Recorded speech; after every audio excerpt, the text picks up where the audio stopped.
Siento que tal vez fui muy duro con este Smart TV 4K de la marca Caixun, el C50 V1UA o simplemente V1UA. Y por esta razón en este video quiero mencionarles de una forma más o menos resumida lo bueno y lo malo de este televisor 4K. La primera cosa buena es por supuesto que viene con Android TV y esto para algunas personas es una ventaja por el hecho de que la Google Play Store tiene más aplicaciones y porque de ser necesario se le pueden instalar archivos APK. El otro aspecto positivo o bueno de este televisor es que tiene un relativo bajo precio, por lo menos aquí en Colombia y creo que en la mayoría de partes del mundo, costando alrededor de $1.500.000 pesos, que al cambio vienen a ser más o menos unos $340 a día de hoy.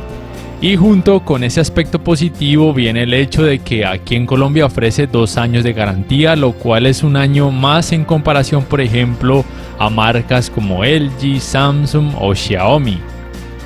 Y el otro aspecto bueno de este televisor es que, teniendo en cuenta todo lo que ya mencioné que es muy positivo, este televisor es una buena opción o por lo menos muy decente para una persona que no sea muy exigente, de pronto una persona de la vieja escuela, un adulto mayor o simplemente una persona que lo vaya a utilizar para ver contenido de TV cable o contenido a través de aplicaciones de streaming. Ahora bien, vamos con lo malo. Primero es que en la review que hice experimenté muchos problemas en el apartado gaming cuando quería que videojuegos con alto rango dinámico se mostraran con la capacidad de alto rango dinámico, me aparecían muchos errores. Y también cuando utilizaba, por ejemplo, una aplicación por medio de la consola Xbox Series X, me mostraba errores al mostrar el contenido que tenía alto rango dinámico. Entonces, tengan eso muy presente. Para el apartado gaming o para utilizar aplicaciones por medio de una consola, no es la opción más recomendada. No sé si sea un defecto de mi unidad, la verdad no lo sé, pero es muy extraño que solamente aparezca ese efecto cuando utilizo una consola, cuando por ejemplo con otros televisores nunca he experimentado este problema. Y además, por todo lo demás, este televisor pues me ha funcionado bien. Y el otro aspecto negativo tiene que ver con que los colores no son muy bonitos, son muy poco precisos. Es difícil que lo noten o que yo se los pueda explicar, pero ya pudiendo haber comparado otros televisores o revisado otros televisores, sí que me puedo dar cuenta de ese aspecto.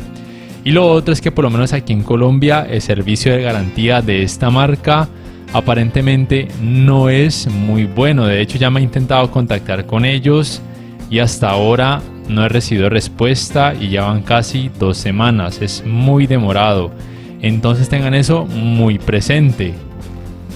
Otro aspecto malo o medianamente negativo de ese televisor es que su uniformidad de colores grises no es la mejor, se puede notar efecto de pantalla sucia con este fondo gris, como a veces cuando ven videojuegos de deportes o observan deportes como tal. Y el otro es que por lo menos en mi unidad no pude llevar a cabo la función de compartir pantalla y quizá para algunas personas ese aspecto pudiera ser un problema. Otro aspecto medianamente malo o negativo de este televisor es que a pesar de que tiene panel VA, no tiene el mejor rendimiento en escenas oscuras. No es tan malo como un televisor que tenga panel IPS o ADS, pero no es tan bueno como un televisor que tenga panel VA por este rango de precios. Y por último debo decir que su trabajo de escalado de imagen no es muy bueno comparado con otros televisores de esta misma gama, que es una gama de entrada o gama baja. Su manejo de movimiento no es muy bueno y puede ser un problema a la hora de ver, por ejemplo, escenas de acción o deportes. Y en cuanto a sonido, su rendimiento es por lo menos aceptable. Y listo, ya para ir terminando, por aquí les dejo algunos videos interesantes para que amplíen todos sus conocimientos, para que vean otras comparativas de otros televisores de otras marcas. Y si este video les ha gustado, les invito a que por favor le den clic al botón like, que además se suscriban a mi canal si aún no lo hacen y que si pueden adquieran una membresía del canal para que accedan a beneficios extra. Además, de esa forma me apoyarían, y que activen la campanita de notificaciones para que puedan saber al instante cada vez que subo un nuevo video.